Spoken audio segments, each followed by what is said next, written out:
जगन्नाथपुरी के एक भक्त थे, उनका नाम था श्री माधव दास। माधव दास जी जगन्नाथ भगवान के पास गए तो जगन्नाथ भगवान उनसे बात करते थे। तो माधव दास जी के लिए जगन्नाथ जी पूरे दिन इंतजार करते थे कि माधव दास कब आएगा दर्शन करने।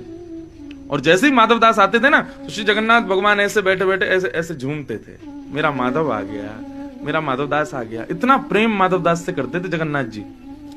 एक दिन माधव दास जी गए और जगन्नाथ जी से बोले, ठाकुर जी अब मैं 6-7 महीने नहीं आऊंगा। ठाकुर जी बोले, क्यों क्यों नहीं आओगे? बोले, मेरा मन बहुत हो रहा है कि मैं वृंदावन जाऊं दर्शन करने। आपके वृंदावन में कई मंदिर हैं, राधा रमण बिहारी, राधा वल्लभ लाल और भी कई ठाकुर हैं, उनके मैं दर्शन करने जाना चाहता, मैं वृंदावन जाना चाहता हूं। तो साधन है नहीं, उस समय पैदल ही जाते थे लोग। तो बोले 6 महीना लगेंगे आने जाने रुकने में। ठाकुर जी बोले, माधव हम कैसे रहेंगे तुम्हारे बिना? माधव दास जी बोले, देखो कौन बोल रहा है? जगन्नाथ बोल रहे हैं, जिनको पूरे विश्व में किसी की आसक्ति नहीं, जो पूरे विश्व को अपनी भ्रगुटी पर चलाते हैं, जिनके हंसने पर संसार बनता है, जिनके क्रोध होने पर संसार एक गेंद की तरह फूट जाता है, एक मटके की तरह ध्वस्त हो जाता है, वो कह रहे हैं माधव मैं तेरे बिना कैसे रहूंगा? एक सामान्य सा व्यक्ति हूं नाथ, आप प्रेम से रहो। कितने सारे माधव आते हैं आपके दर्शन करने, कितने सारे दास आते हैं, इनको आनंद कराओ, मैं जा रहा हूं वृंदावन। ठाकुर जी बोले, सुनो ना माधव दास, अहम भक्त पराधीन, सब मेरे पराधीन है, पर मैं पता नहीं क्यों अपने भक्तों पराधीन हूं, मुझे संग ले चलो ना। अरे कैसी बात कर रहे हो नाथ? ये जगन्नाथ मंदिर से 2.5-3 किलोमीटर दूर गुंडीचा ले जाने के लिए तो इतना बड़ा रथ बनाना पड़ता है। 1500 किलोमीटर दूर वृंदावन में कैसे लेके जाऊंगा आपको? यहीं विराजो, और 6 महीना की बात है, फिर आ रहा हूं ना मैं। देखो, इसको रस नहीं कहेंगे, अब इसको रास कहेंगे। लोग मंदिर से जाते हैं तो वृंदावन से जाते हैं, रोते हैं, बोले बिहारी जी कब बुलाओगे हमको? लेकिन आप वृंदावन से जाओ, ठाकुर जी रो जाएं, ये रास, ये रस नहीं है। माधव दास मंदिर से निकल रहा है और श्री जगन्नाथ जी के मोटे मोटे आंसू गिर रहे हैं। बोले, माधव मुझे संग ले चलो। चले गए माधव दास। माधव दास जी गए। अब बेचारे 2-3 दिन उनको अभ्यास था, एक सप्ताह तक भोजन नहीं मिलता था तो माधव दास जी रह लेते थे। साधक तो ऐसा ही होता है। लेकिन आज 2 ही दिन बीते चलते चलते, और माधव दास जी को इतनी जोर की भूख लगी महाराज। एक गांव में पहुंचे, एक दरवाजा जाके खटखटाने लगे। एक बूढ़ी माता ने दरवाजा खोला, बोले मैया मुझे जल्दी कुछ पवाओ। मैया बोली, अरे बाबा ने रुको रुको ऐसे। बोले, नहीं मुझे बहुत जोर की भूख लगी है। और मैया मैं कैसे बताऊं, इतने दिन हो गए मुझे कभी इतनी भूख लगती ही नहीं है, लेकिन पता नहीं आज बहुत भूख लग रही है, मुझे आप कुछ पवाओ, नहीं तो मैं पेड़ पौधे ही खा जाऊंगा, मुझे इतनी भूख लगी है। मैया ने भोजन बनाया, भोजन बना के माधव दास जी को पवा। माधव दास जी सीधे पाने लगे। मैया आई, मैया आकर के बोली, बाबा अरे आराम से पाओ, धीरे धीरे पाओ। बोले, मैया बहुत जोर की भूख लगी है, 3 दिन हो गए मैंने कुछ पाया नहीं, पता नहीं क्यों इतनी भूख क्यों लग रही है।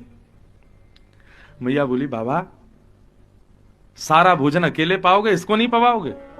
माधव दास जी बोले, किसको? वो तुम्हारे बगल में एक सांवरा सा बालक बैठा है, इसको नहीं पवाओगे? माधव दास जी बोले, कौन, कहां बैठा है? बोले, ये बैठा तो है बगल में, ऐसे मंद मंद मुस्कुरा रहा है, ठोड़ी पे हाथ धर के बैठा है और आपकी थाली की ओर देख रहा है। माधव दास जी बोले, मुझे नहीं दिख रहा मैया। बोले, बाबा ये सब मैं चतुराई जाननी है, तुम्हारी सारी रोटी अकेले पाते हो इसलिए कह रहे हो मुझे दिख नहीं रहा। अरे बगल में बैठा, कितना कोमल सा बालक, रुको इसको मुझे दे के जाओ, नहीं तो मैं पूरे गांव में हल्ला कर दूंगी किसी के घर का बालक उठा लाया बाबा। माधव दास जी बोले, भाई कौन है? थोड़ी दूर गए, तब माधव दास जी को लगा, ओहो तभी मैं कहूं इतनी भूख क्यों लग रही है मुझे, ये जगन्नाथ जी मेरे चित्त में बैठ के मेरे संग ही आ गए हैं। जैसे ही ये बात कही, इतने में ही उस विहंगम वन में ठाकुर जी प्रकट हो गए, और प्रकट होकर के बोले, माधव दास हम आ गए तुम्हारे साथ, इसीलिए इतनी भूख लग रही थी तुमको। माधव दास जी बोले, जय हो जगन्नाथ जी आपकी।